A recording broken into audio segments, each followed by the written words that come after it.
আমন্ত্রণ ইন্ডিপেন্ডেন্ট সংবাদে, আপনাদের সাথে আছে আমি রকিব আহমেদ এবং আমি জান্নাতুল ফেরদৌস রুবা। এতক্ষণ শিরোনাম জানাচ্ছিলাম, এবার বিস্তারিত। থাইল্যান্ড সফরের তৃতীয় দিন প্রধানমন্ত্রী শেখ হাসিনাকে আজ আনুষ্ঠানিকভাবে অভ্যর্থনা জানাবেন দেশটির প্রধানমন্ত্রী শ্রেথা থাবিসিন। একই সঙ্গে তাকে আনুষ্ঠানিকভাবে গার্ড অব অনার দেওয়া হবে। পরে গভর্নমেন্ট হাউসে প্রধানমন্ত্রী শ্রেথা থাবিসিনের সঙ্গে দ্বিপক্ষীয় বৈঠক করবেন শেখ হাসিনা। এতে দুদেশের স্বার্থ সংশ্লিষ্ট বিষয় ছাড়াও গুরুত্ব পাবে জোটভুক্তির প্রসঙ্গ। পরে যৌথ সংবাদ সম্মেলনে বিস্তারিত জানানো হবে। 6 দিনের সরকারি সফরে বুধবার থাইল্যান্ডে যান প্রধানমন্ত্রী শেখ হাসিনা। বৃহস্পতিবার জাতিসংঘের এশীয় ও প্রশান্ত মহাসাগরীয় অঞ্চলের অর্থনৈতিক ও সামাজিক কমিশনের 80তম অধিবেশনে বক্তব্য রাখেন। সফর শেষে 29 এপ্রিল সকালে দেশে ফেরার কথা রয়েছে সরকার প্রধানের।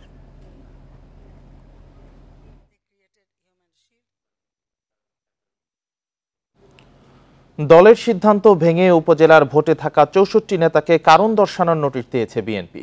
এর মধ্যে দলের নানা পদে আছেন 18 জন, আগে দায়িত্ব পালন করেছেন বাকিরা। কেন্দ্রীয় নেতারা বলছেন, শুধু শোকজ নয়, উপযুক্ত জবাব না পেলে তাদের করা হচ্ছে বহিষ্কার। এদিকে ভোটে থাকা নেতারা বলছেন, জনপ্রিয়তা রয়েছে বলেই মাঠে থাকছেন তারা। 2018 নির্বাচনের পর থেকেই নির্বাচন বয়কট করে আসছে বিএনপি। ভোট বর্জনের আহ্বানে থাকছে রাজপথে। এরই ধারাবাহিকতায় উপজেলার ভোটে না যাওয়ার সিদ্ধান্ত নেয় দলটির স্থায়ী কমিটি। তবে সে সিদ্ধান্ত মানেননি অনেক নেতা। 8 মের প্রথম দফার ভোটে রয়ে গেছেন অন্তত 64 জন। এর প্রতিক্রিয়ায় তাদের সবাইকে দেয়া হয়েছে কারণ দর্শানোর নোটিশ। সন্তোষজনক জবাব না পেলে করা হচ্ছে বহিষ্কারও। তবে সব জেনে শুনেই ভোটে থাকার কথা জানাচ্ছেন উপজেলার প্রার্থীরা। যেহেতু আমি স্থানীয় রাজনীতি করি, আমি দলের সাথে সম্পৃক্ত আছি, ঠিক আছে, কিন্তু সাধারণ জনগণ চাচ্ছে যে আমার পরিবার থেকে প্রার্থী হোক। আমি মানুষের কাছে দায়বদ্ধতা থেকেই এবারে নির্বাচনে আমি অংশগ্রহণ করছি। মানুষ চাচ্ছে আমাকে ভোটাধিকারের মাধ্যমে উপজেলা পরিষদ পাঠিয়ে মানুষের পাশে থাকার সুযোগ দেওয়ার জন্য। বিএনপির জ্যেষ্ঠ নেতারা বলছেন, সব দিক পর্যালোচনা করেই ভোট বর্জনের সিদ্ধান্ত নিয়েছেন তারা। কেউ দলীয় সিদ্ধান্তের বিরুদ্ধে গেলে ছাড় দেয়া হবে না। সার্বিকভাবে বিএনপি অংশগ্রহণ এখানে হচ্ছে, ছোটছাটা এগুলো তো এগুলো কোনো হিসাবে নাই।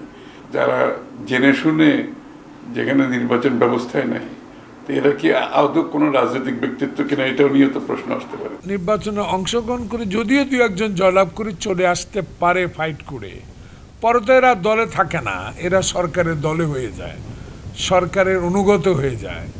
কারণ দান, অবদান, অনুদান একটা ব্যবস্থা আছে না। তারা বলছেন, ভোট সুষ্ঠু হবে না জেনেই নির্বাচন বর্জনের সিদ্ধান্ত। ভোটাররাও এ নির্বাচন প্রত্যাখ্যান করবে বলে মনে করেন তারা। মুখ্য বিষয়টি হচ্ছে বাংলাদেশের মানুষের যে গণতান্ত্রিক অধিকার সেটা ফিরিয়ে আনতে হবে। এই উপজেলা করলে, নির্বাচন করলে বাংলাদেশের মানুষের গণতন্ত্র ফিরে আসবে, বাংলাদেশের গণতন্ত্র ফিরে আসবে বা বাংলাদেশের মানুষের গণতন্ত্র অধিকার ফিরে আসবে, সেই নিশ্চয়তা আপনারা দিতে পারবেন, সরকার দিতে পারবেন। যে 2-1 যেতে পারে সে ব্যাপারে বিএনপি যা যা ব্যবস্থা নেবার সেটা নেবে। কেন্দ্রীয় সিদ্ধান্ত মেনে দলের যে কোনো কর্মসূচি বাস্তবায়নে সবাইকে মাঠে থাকার আহ্বান জানাচ্ছে বিএনপি। মাহমুদ শরীফ, ইন্ডিপেন্ডেন্ট নিউজ, ঢাকা। জামাতের রাজনীতি নিষিদ্ধ না করাকে সরকারের ব্যর্থতা বলছে 14 দলের শরিকেরা। এ প্রশ্নে ক্ষমতাসীনদের দ্বিধার সমালোচনা করেছেন তারা। তবে এ অভিযোগ অস্বীকার করেছে আওয়ামী লীগ। তারা বলছে, জোটের সভায় কখনোই এ নিয়ে ততটা সোচ্চার নয় শরিকেরা। সংবিধানের সঙ্গে সাংঘর্ষিক গঠনতন্ত্র, তাই জামায়াতে ইসলামের নিবন্ধনকে অবৈধ বলে 2013 সালে তা বাতিল করে হাইকোর্ট। এর 5 বছর পর 2018 সালের অক্টোবরে তাদের নিবন্ধন বাতিল করে প্রজ্ঞাপন দেয় নির্বাচন কমিশন। আদালতের রায়ের বিরুদ্ধে জামাতের 2টো আপিল বিচারাধীন 10 বছর ধরে। এই অবস্থায় মুক্তিযুদ্ধে বিতর্কিত ভূমিকার কারণে দলটির রাজনীতি নিষিদ্ধের দাবি বাস্তবায়নে সরকারের সদিচ্ছা দেখছে না 14 দলের শরিক জাসদ ও ওয়ার্কার্স পার্টি। তবে এই অভিযোগ মানতে নারাজ আওয়ামী লীগ। আইনি জটিলতা আছে, এই পরিস্থিতিকে আমাদের অপেক্ষা ছাড়া অন্য কিছু করার কোনো সুযোগ নেই। সবকিছু কোর্টের উপরে ছেড়ে দিয়ে তো রাজনীতি হয় না, তাহলে কোর্ট রাজনীতি করুক। রাজনীতিবিদ আমরা সরকার চালাবো, তো সবকিছু কোর্ট দিয়ে নিষ্পত্তি করব, এটা ঠিক না। আওয়ামী লীগ এই ক্ষেত্রে একটা ধরনের ব্যালেন্সিং গেম খেলার চেষ্টা করে এবং যে ক্ষেত্রে জামাতকে তারা টিকে রাখার, মানে জামাত থাকুক, চাপের মধ্যে থাকুক কিন্তু পরিপূর্ণ না থাকুক, এই ধরনের জায়গায় তারা যায়। যুদ্ধ অপরাধে অভিযুক্ত জামাত প্রায় 1 দশক পর মাঠে নামে গত অক্টোবরে। সম্প্রতি ইফতার মাহফিলের মাধ্যমেও সামনে এসেছে তারা। হঠাৎ করে এই সক্রিয়তায় সরকারের গাফিলতি দেখছে 14 দলের শরিকরা। কিন্তু ক্ষমতাসীনদের দাবি জামাত প্রশ্নে কখনোই সরব নয় জোট শরিকরা। সেটা নিষিদ্ধ করেনি, সেটা সরকারের একটা ব্যর্থতা আমি মনে করি, বা দমনা ভাব। বিচ্ছিন্নভাবে অনেকে অনেক কথা বলতে পারে। 14 দলের তার পক্ষ থেকে এই ধরনের কোনো কথা, এই ধরনের কখনো কোনো আলোচনা 14 দলের ফোরামে কিন্তু হয়। একবার উঠিয়ে দিই, একবার না বহুবার উঠিয়েছি আমরা, এটা নিয়ে তো বহুবার কথা হয়েছে। যেখানে জননিরাপত্তা বিবেচনায় নিষিদ্ধ হিজবুত তাহরীর সহ প্রায় 6টি ধর্মভিত্তিক রাজনৈতিক দল, সেখানে জামাত কিভাবে এই সুযোগ পাচ্ছে তা নিয়েও উঠেছে প্রশ্ন। রাফিজাতুল্লাহ, ইন্ডিপেন্ডেন্ট নিউজ, ঢাকা। প্রশাসনের আশ্বাসের পর আন্দোলন স্থগিত করেছেন চুয়েটের শিক্ষার্থীরা। বৃহস্পতিবার রাত 11:30টার দিকে অবরোধ তুলে নেন তারা। শিক্ষকরা জানিয়েছেন পরবর্তী সিন্ডিকেট সভা পর্যন্ত হলে অবস্থান করতে পারবে শিক্ষার্থীরা, তবে বন্ধ থাকবে একাডেমিক কার্যক্রম। বাসের ধাক্কায় 2 শিক্ষার্থীর মৃত্যুর ঘটনায় ক্ষতিপূরণ সহ 10 দফা দাবি নিয়ে 2.5 ঘন্টা চুয়েট প্রশাসনের সাথে বৈঠক করেন শিক্ষার্থীরা। এরপরই আন্দোলন স্থগিত করা হয়। এর আগে হল ছাড়ার নির্দেশ না মেনে উপাচার্যকে অবরুদ্ধ ক্যাম্পাসে বিক্ষোভ করে শিক্ষার্থীরা। বৃহস্পতিবার দিনভর আন্দোলনে প্রশাসনিক ও একাডেমিক ভবনে তালা দেয়া সহ 2টি বাসে আগুন দেয় বিক্ষুব্ধরা। টানা 4 দিন সড়ক বন্ধ থাকায় সীমাহীন দুর্ভোগে পড়ে সাধারণ মানুষ। সোমবার বিকেলে চট্টগ্রাম কাপ্তাই সড়কে বাসের ধাক্কায় প্রাণ হারান চুয়েটের 2 শিক্ষার্থী। এরপর 10 দফা দাবিতে আন্দোলনে নামে শিক্ষার্থীরা।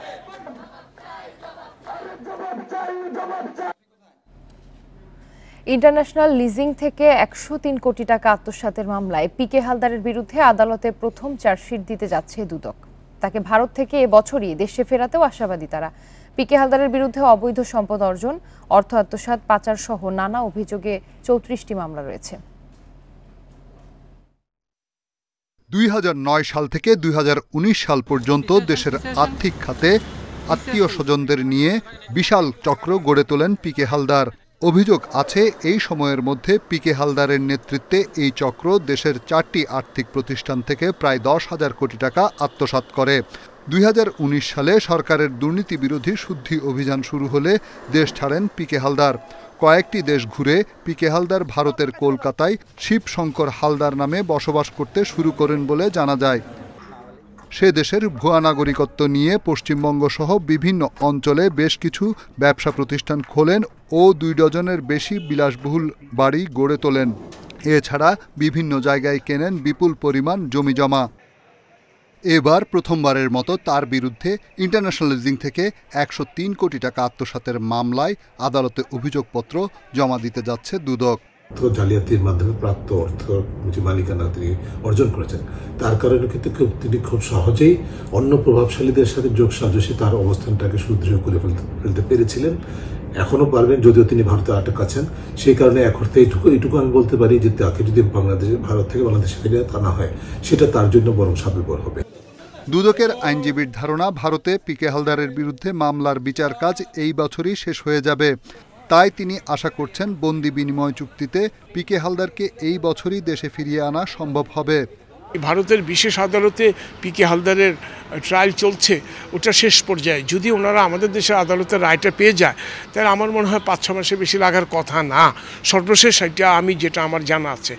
দুদকের তথ্য অনুযায়ী পিকে হালদার চক্র প্রায় 4,000 কোটি টাকা বিদেশে পাচার করেছে। রিশাদ হুদা, ইন্ডিপেন্ডেন্ট নিউজ, ঢাকা। রাজধানীর মুগদায় সিটি কর্পোরেশনের ময়লার গাড়ির ধাক্কায় মতিঝিল আইডিয়ালের 7ম শ্রেণীর শিক্ষার্থী নিহত হয়েছে। ঘটনার পর ময়লার গাড়ি জব্দ, চালককে আটক করা হয়েছে। দোষীদের দৃষ্টান্তমূলক শাস্তির দাবি জানিয়েছেন নিহতের স্বজনেরা। এই ঘটনায় মামলার পর ব্যবস্থা নেওয়ার কথা জানিয়েছে পুলিশ। রাজধানীর মুগদার বাসিন্দা 13 বছর বয়সী মাহিন আহমেদ রাত 8:30টায় বন্ধুদের সাথে দেখা করতে বাসা থেকে বের হয়। মদিনাবাগ এলাকায় সিটি কর্পোরেশনের ময়লার গাড়ি ধাক্কা দেয় মাহিনকে। প্রথমে মুগদা হাসপাতাল, পরে ঢাকা মেডিকেলে নেওয়া হলে চিকিৎসক তাকে মৃত ঘোষণা করেন। ছেলেকে হারিয়ে বাবা মাসুম মিয়া স্তব্ধ। বাবা মায়ের কান্নায় ভারী হয়ে উঠছে মুগদার বাতাস। এমন মৃত্যু কোনোভাবেই মেনে নিতে পারছেন না তারা।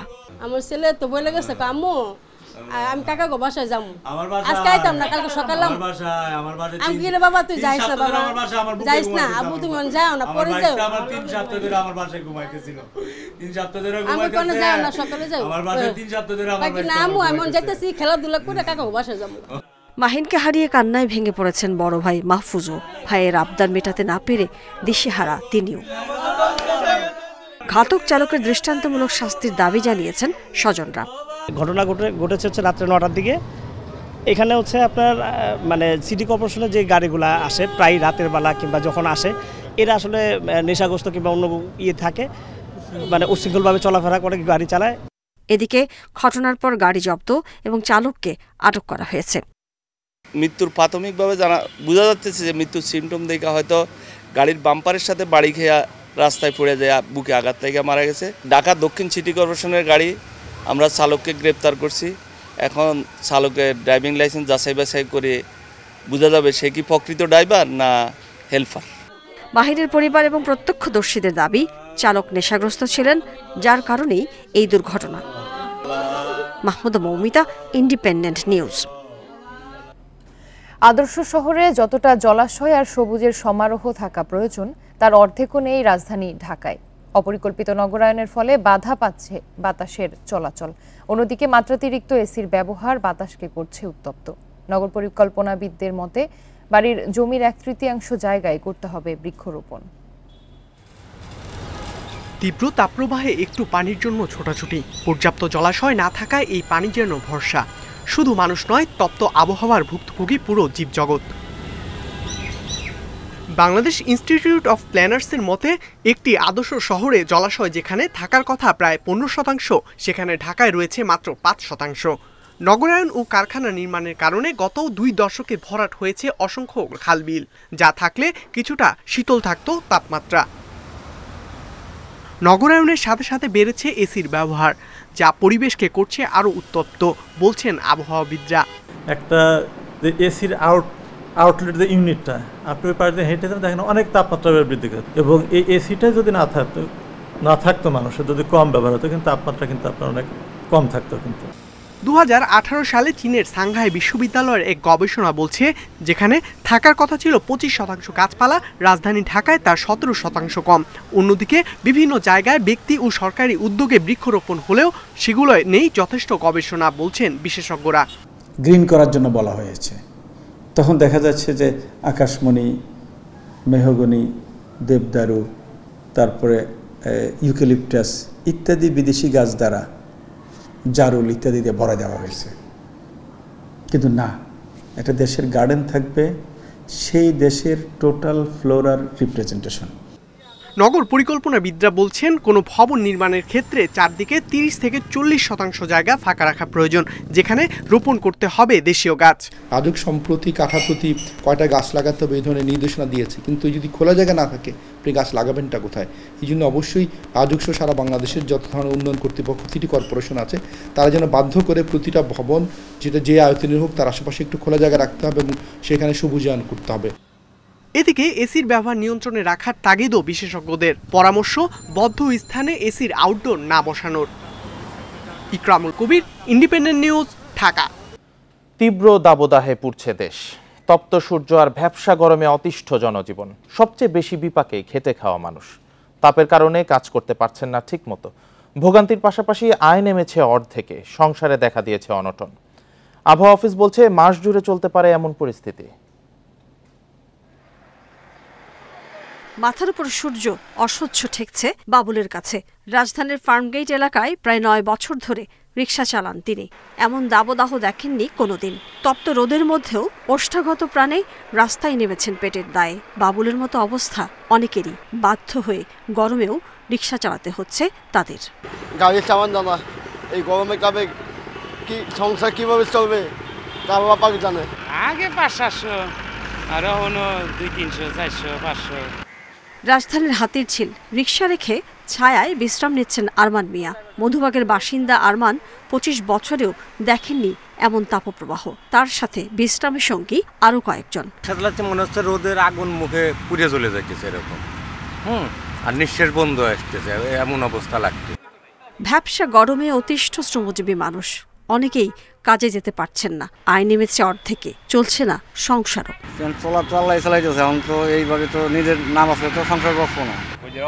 আর কোনো কামাই নেই, সকাল থেকে আর কোনো ফাইকার আসি না, গরমে ফাইকারগুলো আসতেছে না। এখন যদি 1000-1500 টাকা কামায় তাহলে সংসার চলে, এই 500, 200, 300 কামায় এটি সংসার চলে না, এটি নিজেরই কম, বউগুলো আবার না খাওয়া থাকে। প্রচণ্ড গরমে দিন শেষে ঘরেও টিকতে পারছেন না বস্তিতে থাকা লোকজন, তাই রাস্তায় নেমে বাতাসে প্রাণ বাঁচানোর চেষ্টা অনেকের। ঘরে টিকতে পারি না, বাতাস টিকতে পারি না, পানি নাই, বাসায় প্রচুর গরম, তার জন্য এখানে বাতাসে যাস। অসহ্য গরমে সুযোগ পেলে শিশুরা ঝাঁপ দিচ্ছে লেকের পানিতে, তবুও যেন নেই স্বস্তি। আবহাওয়া অফিস বলছে, জলবায়ু পরিবর্তনের প্রভাবে বৈশ্বিক তাপমাত্রা বৃদ্ধির কারণে এপ্রিলের স্বাভাবিক দাবদাহ দীর্ঘ হচ্ছে। Mahmuda Moumita, independent news, Dhaka. তীব্র গরমের সঙ্গে পাল্লা দিয়ে বাড়ছে ডায়রিয়া সহ নানা রোগবালাই। হাসপাতালে তৈরি হচ্ছে রোগীর বাড়তি চাপ, ধারণ ক্ষমতার 3 থেকে 4 গুণ বেশি রোগীর সেবা দিতে হিমশিম চিকিৎসকেরা। পর্যাপ্ত সরবরাহ থাকলেও রোগীদের অভিযোগ, বাইরে থেকে কিনতে হচ্ছে স্যালাইন। গরম থেকে বাঁচতে অতিরিক্ত পানি পান ও রোদ এড়িয়ে চলার পরামর্শ চিকিৎসকদের। গত 12 এপ্রিল থেকে চুয়াডাঙ্গায় বইছে তাপপ্রবাহ। মৃদু, মাঝারি ও তীব্র তাপপ্রবাহে অতিষ্ঠ জনজীবন, অসুস্থ হয়ে পড়ছে লোকজন। বিশেষ করে ডায়রিয়ায় আক্রান্ত বেশিরভাগ রোগী ভর্তি হচ্ছে হাসপাতালে। চুয়াডাঙ্গায় ধারণ ক্ষমতার প্রায় 1.5 গুণ রোগী ভর্তি হয়েছে শিশু ওয়ার্ডে। জায়গা না পেয়ে অনেক রোগী চিকিৎসা নিচ্ছেন হাসপাতালের বারান্দায়। এখানকার যে পরিবেশ, তাতে করে এখানে থাকলে আরো রোগী হয়ে যাবে মানুষ। গত 4 দিন ধরে পাবনায় 40 ডিগ্রি সেলসিয়াসের নিচে নামছে না তাপমাত্রা। তীব্র গরমে ডায়রিয়া সহ নানা রোগে আক্রান্ত হচ্ছে সব বয়সী মানুষ। 250 শয্যা পাবনা জেনারেল হাসপাতালে ভর্তি হয়েছে 650 রোগী। গরমের জন্য এরকম হয়েছে, 3-4বার পাতলা পায়খানা করেছে, বমি করেছে। তাপদাহে অসুস্থ হয়ে ময়মনসিংহ মেডিকেল কলেজ হাসপাতালের 70 শয্যার শিশু ওয়ার্ডে ভর্তি রয়েছে 5 শতাধিক রোগী। কুমিল্লা মেডিকেল কলেজ হাসপাতালে ধারণ ক্ষমতার 3 গুণ বেশি শিশু রোগী চিকিৎসা নিচ্ছে। একই অবস্থা জামালপুর জেনারেল হাসপাতালেও। খিচুড়ি হয়েছে বাসায়, পরে বমি হয়েছে, পরে অ্যাম্বুলেন্স দিয়ে আসছে। লক্ষ্মীপুর, ফেনী, ব্রাহ্মণবাড়িয়ায় বেড়েছে ডায়রিয়া সহ পানিবাহিত বিভিন্ন রোগের প্রকোপ। গত 1 সপ্তাহে এসব জায়গার হাসপাতালে ভর্তি হয়ে চিকিৎসা নিয়েছে 1000-এর বেশি রোগী। হাসপাতালগুলোতে অনেক রোগী, আগে যদি 1000 রোগী হতো এখন প্রায় 13 থেকে 1600 রোগী হচ্ছে। হাসপাতালে পর্যাপ্ত স্যালাইন আছে দাবি করা হলেও বরিশালের রোগীদের অভিযোগ, বাইরে থেকে কিনতে হচ্ছে। এমনকি ডায়রিয়া ওয়ার্ডের পরিবেশ নিয়েও রয়েছে প্রশ্ন। 6টা স্যালাইন কিনছি আর হেরাহেন্দে 2টা দিচ্ছে। গরমে রোগ থেকে রক্ষা পেতে পানি ও খাবার ব্যাপারে সচেতন থাকার পরামর্শ দিচ্ছেন চিকিৎসকরা। ঘরে রাখতে হবে, একটু ঠান্ডায় রাখতে হবে, আর বাচ্চাদেরকে ঘন ঘন পানি পান করাতে হবে, নরমাল টেম্পারেচারের পানি দিতে হবে, ফ্রিজের পানি না। জরুরি প্রয়োজন ছাড়া কাউকে বাইরে বের না হওয়ার পরামর্শ দিচ্ছেন চিকিৎসকরা। সোহেলি জাহান, ইন্ডিপেন্ডেন্ট নিউজ। এ নিয়ে আরো জানাতে পাবনা থেকে যুক্ত হচ্ছেন সহকর্মী খায়রুল ইসলাম। খায়রুল, তাপপ্রবাহে কোন কোন রোগের প্রকোপ বেড়েছে পাবনায়, আর হাসপাতালগুলো কিভাবে এই চাপ সামাল দিচ্ছে? আসলে আপনি জানেন যে পাবনায় কিন্তু গতকালকেও সর্বোচ্চ তাপমাত্রা রেকর্ড করা হয়েছে 41.5 ডিগ্রি সেলসিয়াস। আর এর কারণে কিন্তু গত 7 দিন যাবৎ কিন্তু 40 ডিগ্রির উপরে কিন্তু তাপমাত্রা থেকেই যাচ্ছে। আর এর কারণে কিন্তু সবচেয়ে বেশি আক্রান্ত হচ্ছে শিশু এবং বয়োবৃদ্ধরা। হাসপাতালগুলোতে আমরা গতকালকে খোঁজ নিয়েছি, সেখানে ডায়রিয়া, জ্বর এবং এই গরমের জাতীয় যে অসুস্থতা, সেইগুলো নিয়েই কিন্তু হাসপাতালগুলোতে ভর্তি হচ্ছে বিভিন্ন বয়সী রোগীরা। আর আপনি জানেন যে পাবনা জেনারেল হাসপাতাল কিন্তু 250 শয্যা হাসপাতাল। এই হাসপাতালে কিন্তু 650-র উপরে কিন্তু রোগী ভর্তি রয়েছে এবং জায়গা না থাকায় কিন্তু মেঝেতে তারা রোগীকে চিকিৎসা দিচ্ছেন চিকিৎসকরা। পাশাপাশি পাবনা জেনারেল হাসপাতালে 40 শয্যা বিশিষ্ট কিন্তু শিশু ওয়ার্ড রয়েছে এবং বেড রয়েছে। সেখানে কিন্তু 40 শয্যা যেখানে বেড, সেখানে কিন্তু 160 জন শিশুকে কিন্তু চিকিৎসা নিতে হচ্ছে, যে কারণে বেড স্বল্পতায় কিন্তু দেখা দিয়েছে এবং মেঝেতে যেমন তেমন ভাবে কিন্তু রোগীরা বিছানা পেরে তারা কিন্তু অবস্থান নিচ্ছে এবং চিকিৎসা নিচ্ছেন। আর প্রচুর রোগীর চাপের কারণে কিন্তু চিকিৎসকরা হিমশিম খেয়ে যাচ্ছেন তাদেরকে চিকিৎসা সেবা দিতে। আর আপনি জানেন যে পাবনাতে কিন্তু গত 7 দিন যাবৎ কিন্তু তাপমাত্রা 140 ডিগ্রির উপরে থাকায় শুধু যে অসুস্থ হয়ে পড়ছে তা তা নয়, খেটে খাওয়া মানুষ থেকে শুরু করে যারা দিনমজুর রয়েছে, রিক্সা চালক, ভ্যান চালক এবং ইটভাটা শ্রমিক রয়েছে, তারা কিন্তু চরমভাবে অসুস্থ হয়ে পড়ছেন এবং তারা কাজকর্ম যেতে পারছেন না। তাদের পরিবার পরিজন নিয়ে তারা কাজ করতে না পেরে তারা কিন্তু চরম অভাব অনটনের মধ্যে পড়েছেন। আর শুধু হাসপাতালেই চিকিৎসক নয়, শুধু দিনমজুর নয়, সব শ্রেণীর মানুষই কিন্তু এই তীব্র গরমে কিন্তু অতিষ্ঠ হয়ে পড়েছে। আপনি জানেন যে সকাল 9টার পর থেকে কিন্তু তাপমাত্রা বাড়তে থাকে এবং দিনব্যাপী কিন্তু প্রখর রোদ থাকায় কিন্তু তাপমাত্রা বেড়েই কিন্তু চলেছে। এই ছিল আমার কাছে আসলে সর্বশেষ। পাবনা থেকে জানাচ্ছিলেন সহকর্মী খায়রুল ইসলাম। রোববার থেকে খুলছে স্কুল। ঘাটতি মেটাতে পরবর্তী নির্দেশ না দেওয়া পর্যন্ত শনিবারেও ক্লাস চলবে। নতুন শিক্ষাক্রমে শ্রেণীভিত্তিক মূল্যায়নের ক্ষতি এবং সব জেলায় একই তাপমাত্রা না থাকার বিষয় আমলে নিয়েই স্কুল খোলার সিদ্ধান্ত। তীব্র দাবদাহে শিক্ষা প্রতিষ্ঠান বন্ধ। ঈদের ছুটি শেষে আর খোলা সম্ভব হয়নি স্কুল কলেজ। এই অবস্থায় রোববার থেকে স্কুল খোলার সিদ্ধান্ত নিয়েছে শিক্ষা মন্ত্রণালয়। মন্ত্রণালয়ের সিদ্ধান্ত অনুযায়ী অ্যাসেম্বলি বন্ধ থাকবে। পড়াশোনার ক্ষতি পোষাতে 4 মে থেকে পরবর্তী সিদ্ধান্ত না আসা পর্যন্ত শনিবারও স্কুল খোলা থাকবে। মাধ্যমিক ও উচ্চশিক্ষা অধিদপ্তর বলছে, নতুন শিক্ষাক্রমে শিক্ষার্থীদের শ্রেণীভিত্তিক মূল্যায়ন করা হচ্ছে। সেক্ষেত্রে দীর্ঘ সময় স্কুল বন্ধ থাকলে পড়াশোনার ক্ষতি হবে।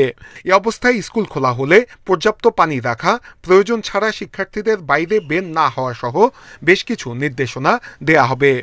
আমরা কিছু গাইডলাইন তৈরি করছি যে তীব্র যখন তাপদাহ চলছে সেক্ষেত্রে আমাদের শিক্ষার্থীদের ম্যানেজ করা, তাদের যে হেলথ যে ঝুঁকিটা রয়েছে, স্বাস্থ্য ঝুঁকি যেটা রয়েছে, সেটি কিভাবে মোকাবেলা করা যাবে। অভিভাবকরা বলছেন, মাউসির নির্দেশনা ঠিকভাবে মানলে স্কুল খোলা থাকলেও সমস্যা হবে না। যতটুকু সম্ভব হয় যে স্কুলের অতটুকু পর্যাপ্ত পরিমাণে ব্যবস্থা করা উচিত আমি মনে করি। শিক্ষা গবেষকরা বলছেন, তাপমাত্রা আরও বাড়তে পারে, অন্য কোনো প্রাকৃতিক দুর্যোগও হতে পারে। সেক্ষেত্রে স্কুল বন্ধ কোনো সমাধান না। কিভাবে শিক্ষা কার্যক্রম চালানো যায় সে বিষয়ে মন্ত্রণালয়ের সুনির্দিষ্ট পরিকল্পনা থাকতে হবে। শিক্ষা কার্যক্রম এতদিনের জন্য বাধাগ্রস্ত হয়, তাহলে ওই সমস্ত প্রতিষ্ঠানে আমার প্ল্যান বিটাকে ইমপ্লিমেন্ট করতে হবে যখন থেকে বাধাগ্রস্ত হচ্ছে তার পরবর্তীতে, এবং অল্টারনেটিভ এই জায়গাগুলো থাকলে এবং লোকালি এই ডিসিশনটা মেক করার একটা অথরিটি থাকতে হবে আমার লোকাল শিক্ষা অফিসের মাধ্যমে ওই প্রতিষ্ঠানের। এই ঘটনাগুলো কিন্তু বিভিন্ন জায়গায় আমরা করতে পারি, কাস্টমাইজ করে নেওয়া। এদিকে ভারতের পশ্চিমবঙ্গে প্রায় একই রকম তাপমাত্রা থাকলেও সেখানকার শিক্ষা প্রতিষ্ঠানে স্বাভাবিক শ্রেণী কার্যক্রম চলছে। নূরে আলম, ইন্ডিপেন্ডেন্ট নিউজ, ঢাকা। মোহাম্মদপুর, আগারগাঁও, ভাসানটেক সহ রাজধানীর কয়েকটি এলাকায় তীব্র পানি সংকট দেখা দিয়েছে। তীব্র গরমের এই সময়ে কোনো কোনো এলাকায় পানি নেই 20 দিনেরও বেশি। এই অবস্থায় চরম ভোগান্তিতে এসব এলাকার বাসিন্দারা। ওয়াসা ও স্থানীয় জনপ্রতিনিধিদের কাছে বারবার ধর্ণা দিয়েও সমাধান না পাওয়ায় ক্ষুব্ধ ভুক্তভোগীরা। মোহাম্মদপুরের শেরশাহ সুরি রোডের বাসিন্দা শারফুদ্দিন আহমেদ মনির। 2 ছেলে মেয়ে নিয়ে বহুতল এ ভবনে বসবাস তার। প্রায় 3 সপ্তাহ ধরে তীব্র পানি সংকটে দিশেহারা পরিবারটি। দুঃখের কথা আর বলেন না, মনে করেন কোনো রকমে এই পরিস্থিতি সামাল দেওয়ার জন্য আমরা মসজিদ থেকে যে আমি এখন পানি আনতে যাব, মসজিদ থেকে পানি এনে মনে করিনি, কেউ গোসল পানিও করিনি এখন পর্যন্ত। ঈদের আগে শেরশাহ সুরি রোডের বাইতুল ফালা মাদ্রাসার পাম্পটি নষ্ট হয়ে যায়। এলাকাবাসী জানায়, পানি সংকটের কারণে ভোগান্তি চরম আকার ধারণ করেছে। কোনো রকম খালি জীবনটা বাঁচানোর জন্য অনেক কষ্ট করে আমরা চলতেছি। রান্না বান্না তো বন্ধই হয়ে গেছে, খাবার বাইরে থেকে কিনে আনতেছি, খাবার পানি বাইরে থেকে কিনে আনতেছি, এইভাবে জানি আর আমাদের চলতে না হয় এই এত গরমে। এদিকে 2 মাসেরও বেশি সময় ধরে তীব্র পানি সংকটে আগারগাঁওয়ের 6তলা গার্মেন্টস এলাকার হাজারো পরিবার। মার্চের শুরু থেকেই লাইনের সমস্যা দেখা দিলেও ওয়াসার টনক নড়ছে না। আমাদের বাচ্চা কাচ্চারা সহ আমাদের পরিবারের লোকজন আসলে সবাই এই পানি সংকটের কারণে অসুস্থ হয়ে যাচ্ছে। আমি নিজেই টাইফয়েড আক্রান্ত হয়েছি। ভবন মালিকদের অভিযোগ, ওয়াসার পানি কিনতে গাড়িপ্রতি বকশিশ দিতে হয় কয়েকশো টাকা। পানির কষ্টে অনেকে বাসা ছাড়ছেন বলেও জানান তারা। 38 অলরেডি গেছে, এখন এই 1 তারিখে মনে হয় 26টা বাড়তে যাবে। কারণ যেখানে পানির সমস্যা এখানে থেকে না থাকা একই কথা, তবে ওয়াসার দাবি প্রতিদিন 270 কোটি লিটার পানির চাহিদা থাকলেও তারা উৎপাদন করছে এরও বেশি। পানি সংকটের ঘটনাকে বিচ্ছিন্ন বলছে সংস্থাটি। যেহেতু মেশিনে চলে পুরো সিস্টেম, মেশিন ব্রেকডাউন হতেই পারে, তো আমরা তাৎক্ষণিকভাবে সেটা ব্যবস্থা নেই। হয়তো যতক্ষণ সময় লাগে আমাদের এটাকে রিপেয়ার মেনটেন্যান্সের জন্য, ততক্ষণ সময় হয়তো কিছুটা ভোগান্তি হতেও পারে এলাকা বিশেষে। আগারগাঁও, মিরপুর ও মোহাম্মদপুর শুধু নয়, তীব্র গরমে পানি সংকটে ও দুর্ভোগে উত্তর ভাসানটেকের বাসিন্দারাও। দ্রুত এ সংকট দূর করার অনুরোধ ভুক্তভোগীদের। Buddhadeb Kundu, independent news, Dhaka. দিনাজপুরের পার্বতীপুরে প্রায় 7 মাস এসিল্যান্ডের পদ শূন্য। এতে জমি রেজিস্ট্রেশন নিয়ে বিপাকে সেবাগ্রহীতারা। উপজেলা নির্বাহী কর্মকর্তারা বাড়তি দায়িত্ব হিসেবে ভূমি সংক্রান্ত কাজ সামলালেও পড়তে হচ্ছে দীর্ঘ সূত্রতায়। এদিকে কাজ কমে যাওয়ায় বিপাকে উপজেলার শতাধিক দলিল লেখকও। গত বছরের অক্টোবরে পদোন্নতি পেয়ে বদলি হন দিনাজপুরের পার্বতীপুরের এসিল্যান্ড। এরপর থেকেই উপজেলা নির্বাহী কর্মকর্তারাই অতিরিক্ত দায়িত্ব হিসেবে ভূমি অফিসের কাজ চালাচ্ছেন। এর মধ্যে 4 জন উপজেলা নির্বাহী কর্মকর্তাও বদলি হয়েছেন। সেবা প্রত্যাশীরা বলছেন, ভূমি অফিসে কর্মকর্তা না থাকায় দিনের পর দিন ঘুরছেন তারা। খারিজ ছাড়া জমি কেনাবেচা করতে না পারায় পড়তে হচ্ছে বিপাকে। আমরা সাধারণ মানুষ হরেনের মুখে আমরা জমি বেচে চিকিৎসাপাতি করব বা মেয়ের বিয়ে দেবো, বোনের বিয়ে দেবো নিয়ে আমরা খুব হরেনের ভিতর আমরা ইলাচ্ছি।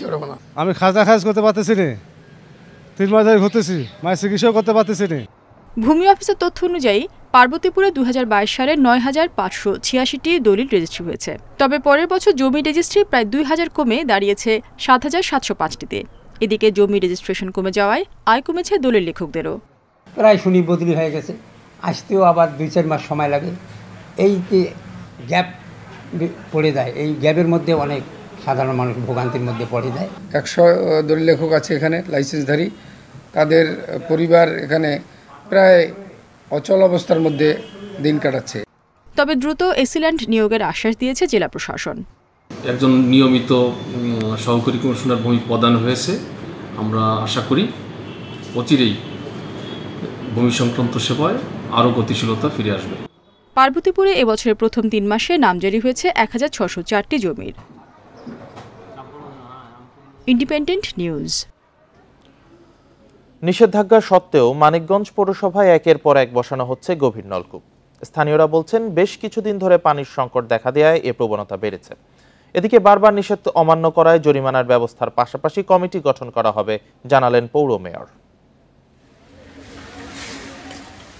শহীদ রফিক সড়কে প্রেস ক্লাব এলাকায় জিন্নত প্লাজা নামের বহুতলে ভবনের পানির চাহিদা পূরণে স্থাপন করা হচ্ছে গভীর নলকূপ। পানি সরবরাহ নিয়মিত না হওয়ায় বসানো হচ্ছে এই পাম্প, জানান ভবন মালিক।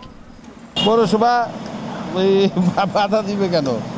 এটা তো আমাদের জায়গায় আমরা কাটতেছি, এটা তো আমাদের বিকল্প। আমরা তো ইচ্ছা করে না, অনেক সময় পানি ফেল করলে তো সমস্যা। পানি না পাওয়ায় গত 6 মাস ধরে পৌর এলাকায় বাড়ছে গভীর নলকূপ বসানোর হিড়িক। স্থানীয়রা বলছেন, 600 ফুট গভীর নলকূপ স্থাপনের জন্য খরচ লাগে প্রায় 1,20,000 টাকা। এর জন্য পৌরসভার অনুমতি বা কোনো অর্থ জমা দেওয়ার প্রয়োজন হয় না। 5 তলা 10 তলা 2 তলা কেউ কাজের আগে করে নিতেছে পানির সংকটের কারণে। সর্বপক্ষে কি সম্ভব? এগুলো গাড়া সম্ভব না, তো মানুষ তো নির্ভয় হয়ে কাটতেছে। 2022 সাল পর্যন্ত বিভিন্ন উপজেলায় 7টি গভীর নলকূপ স্থাপন করেছে জনস্বাস্থ্য প্রকৌশল অধিদপ্তর। তবে পৌরসভায় গভীর নলকূপ বসানোর নিয়ম নেই উল্লেখ করে কর্মকর্তারা বলছেন, যথেচ্ছ পাম্প স্থাপনের ফলে আশঙ্কাজনক হারে নামছে পানির স্তর। আস্তে আস্তে যেভাবে পানি নামতেছে, এটা এখনই যদি পৌর কর্তৃপক্ষ এর বিরুদ্ধে নজর না দেয়, তাহলে দিন দিন তো সমস্যা পানির ক্রাইসিস আরো বেশি বেড়ে যাবে। ভাই, গভীর নলকূপ স্থাপন বন্ধে কমিটি গঠন সহ নানা উদ্যোগ নেওয়ার কথা জানান মেয়র। দেয়ার দায়িত্ব আমার, আমি অবশ্যই দেখব। এর জন্য তুমি আসো, আমরা কি করতে পারি, আমরা কেমনে এটারে রোধ করতে পারি, একটা কমিটিও আমরা করে দিতে পারি। পরিবেশের ক্ষতি এড়াতে নজরদারির পাশাপাশি সচেতনতা বাড়ানোর তাগিদ সংশ্লিষ্টদের। Independent news. নোয়াখালীর সোনাইমুড়ি উপজেলার নতুন গ্যাস কূপ খননের জন্য চলছে ড্রিলিং রিগ। খনন কাজ শেষ হলে 4টি জোনের প্রতিটি থেকে দিনে অন্তত 10 মিলিয়ন ঘনফুট গ্যাস উত্তোলনের সম্ভাবনা রয়েছে। প্রাথমিকভাবে মাটির নিচে 3,200 মিটার খননের লক্ষ্য রয়েছে। গ্যাস উত্তোলনের পরে বাখরাবাদের মাধ্যমে জাতীয় গ্রিডে সংযুক্তের লক্ষ্য বাপেক্সের। নোয়াখালীর ওয়াসেকপুরে গ্যাস অনুসন্ধানের নতুন কূপ খননের লক্ষ্যে কাজ চলছে। গেল 22 এপ্রিল শুরু হয় বেগমগঞ্জ 4 মূল্যায়ন ও কূপ খনন প্রকল্পে যন্ত্রপাতি বসানোর কাজ। এটা বাপেক্সের সবচাইতে অত্যাধুনিক রিগ, এই রিগের টপ ড্রাইভ লেটেস্ট, এই রিগ দিয়ে আমরা দ্রুত সময়ের ভিতরে আমরা বেগমগঞ্জ 4 ড্রিলিং কাজ সম্পন্ন করব। এই ড্রিলিং খনন কার্য চলাকালীন সময় আমরা 24 ঘন্টায় আমাদের 2টা শিফটে আমরা কাজ করে থাকি।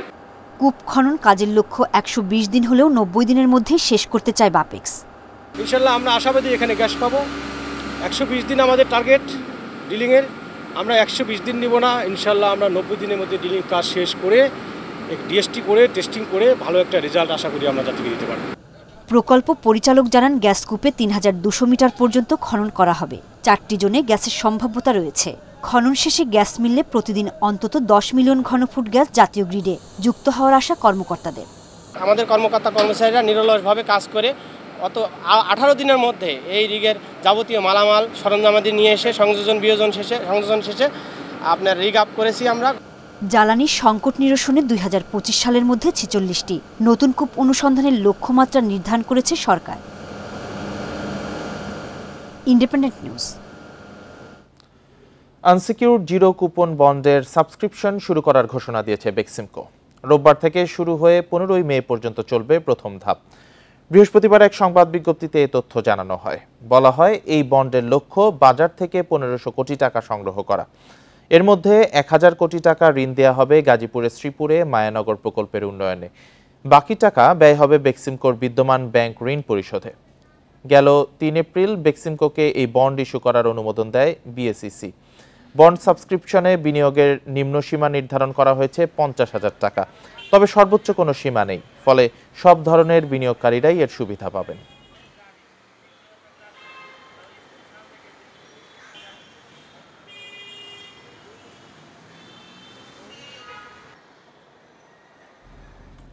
আইনি লড়াই শেষে টাঙ্গাইল শাড়ির মালিকানা বাংলাদেশেরই থাকবে বলে আশা শিল্পমন্ত্রীর। বৃহস্পতিবার রাজধানীতে 14টি পণ্যের জিআই সনদ প্রদান অনুষ্ঠানে তিনি একথা বলেন। এসব পণ্যের আন্তর্জাতিক বাজার ধরতে জুড়ে দেয়া হবে লোগো। গত 1 ফেব্রুয়ারি ভারতের পশ্চিমবঙ্গ সরকার টাঙ্গাইল শাড়িকে নিজেদের জিআই পণ্য হিসেবে স্বীকৃতি দিলে টনক নড়ে বাংলাদেশের। ঐতিহ্যবাহী পণ্যটির মালিকানা ফিরে পেতে দুই বাংলায় দ্বারস্থ হয় আদালতের। শিল্প মন্ত্রণালয়ের মাননীয় মন্ত্রী এরপরই জিআই পণ্যের তালিকা বাড়াতে তৎপর হয়ে ওঠে শিল্প মন্ত্রণালয়। এরই ধারাবাহিকতায় টাঙ্গাইলের শাড়ি, যশোরের খেজুরের গুড় সহ 14টি পণ্যের সনদ দিল মন্ত্রণালয়। জিআই বা ভৌগোলিক নির্দেশক স্বীকৃতির মাধ্যমে একটি পণ্যের উৎপাদন ও বিক্রির সম্পূর্ণ অধিকার নিশ্চিত হয়। সারা দেশে এমন আরও 500 পণ্যের যাচাই বাছাই চলছে। স্বীকৃতি পেলে আন্তর্জাতিক বাজার ধরতে যোগ করা হবে ট্যাগ ও লোগো, জানান পেটেন্ট, ডিজাইন এবং ট্রেডমার্কস অধিদপ্তরের মহাপরিচালক। প্রত্যেকটা জিও পণ্যের বাণিজ্যিক ব্যবহারের জন্য ট্যাগ লোগোর ব্যবস্থা করব। ইতিমধ্যে আমাদের এই নীতিমালা তৈরির কাজ চলছে। যখনই হবে আপনারাও জানতে পারবেন এবং সেই অনুযায়ী আমরা ট্যাগটা যদি হয়ে যায় তাহলে আমাদের এই জিআই পণ্যটা বাণিজ্যিকীকরণে সফল হয়। টাঙ্গাইল শাড়ির মালিকানা পেতে আইনি লড়াইয়ে বাংলাদেশই জিতবে বলে আশা শিল্পমন্ত্রীর। যেহেতু আমরা পার্শ্ববর্তী দেশ, অনেকে গেছে অন্য কোনো পার্সপেক্টিভে হয়তো তারা দাবি করেছে, and we have to prove ইট। স্বাভাবিকভাবে করতেই পারে একজন, এবং সেটাকে আমরা নিশ্চয়ই আমাদের দাবি সঠিক এবং আমরা অবশ্যই আশা করি টাঙ্গাইলের যে শাড়ি যে এটা আমাদেরই থাকবে বাংলাদেশে। এখন পর্যন্ত বাংলাদেশের জিআই স্বীকৃতি পাওয়া পণ্য 31টি। আন্তর্জাতিক বাজার পেতে বিভিন্ন দেশে বাংলাদেশের দূতাবাসগুলোকে সক্রিয় ভূমিকা রাখার আহ্বান সরকারের। Shahid Ahmed, independent news, Dhaka. 3 দশক ধরে মাছ বেচা কেনার জন্য প্রসিদ্ধ রাজবাড়ির দৌলতদিয়া মাছের হাট। প্রতিদিন ভোর 6টায় বেচা বিক্রি শুরু হয় 1 ঘন্টার হাটে। রাতে পদ্মা নদী থেকে ধরা তাজা মাছ কিনতে হাটে আসেন বিভিন্ন জেলার পাইকাররা। প্রতিদিন নিলামে বিক্রি হয় 15 থেকে 20 লাখ টাকার মাছ। ভোরের আগেই ক্রেতারা আসতে শুরু করেন দৌলতদিয়ার 1 ঘন্টার হাটে। শুরু হয় বিক্রেতাদের হাঁকডাক। সকাল 6টায় শুরু হয়ে 1 ঘন্টার মধ্যে শেষ হয় মাছ বেচা কেনা। পদ্মা নদীতে রাতভর মাছ ধরে ভোরের আলো ফোটার আগেই হাটের বিভিন্ন আড়তে সেগুলো বিক্রি করেন জেলেরা। ইলিশ, আয়, রুই, কাতল, বোয়াল, বেলে সহ বিভিন্ন জাতের তাজা মাছ আসে বাজারে। এখানে মাছ বেচা কিনে মূলত পাইকারি, তারপর আশেপাশে যে বেচে এরা একটু কমেই পায়। পদ্মার যে মাছগুলা আমাদের এই বাজারে, ছোট বাজার, প্রতিনিয়তই আসে একেবারে ফ্রেশ পদ্মার মাছ। আড়তদাররা জানান, রাজবাড়ী ছাড়াও পার্শ্ববর্তী মাগুরা, ফরিদপুর, মানিকগঞ্জ সহ বিভিন্ন জেলা থেকে পাইকাররা আসেন এই হাটে। দৌলতদিয়া হাটে প্রতিদিন পাইকারি দরে 15 থেকে 20 লাখ টাকার মাছ বিক্রি হয়, জানান সংশ্লিষ্টরা। 6টা থেকে 7টা হতে বাজার শেষ। এখন আপনারা যদি দূর দূরান্ত থেকে যদি মাছ কিনতে আসতে চান, যারা দূরে থেকে আসবেন একদিন আগে প্রস্তুতি নিতে হবে। বিভিন্ন পদের পাইকারি আসে থেকে ফরিদপুর আসে, মানিকগঞ্জ আসে, ধরেন রাজবেতে আসে, মোমিনখাতে আসে। রাত বেলা মাছ মারা হয়, সকালে ভোরের সময় আমাদের আড়তে নিয়ে আসে, আমরা মাছটা আড়তে বিক্রি করি। এই মাছটা বিক্রি হয় উন্মুক্ত, যে অবস্থায় যে কিনতে পারে সেই, যে বেশি বলবে সেই পাবে। জেলার সবচেয়ে বড় মাছের এই হাটে বেচা কেনা হয় 10টি আড়তের মাধ্যমে। Independent news. আর এই ছিল এখনকার সংবাদে। ইন্ডিপেন্ডেন্ট টেলিভিশনের সব খবর বিস্তারিত জানতে চোখ রাখুন ফেসবুক, ইউটিউব, এক্সে। এতক্ষণ সাথে থাকার জন্য সবাইকে ধন্যবাদ।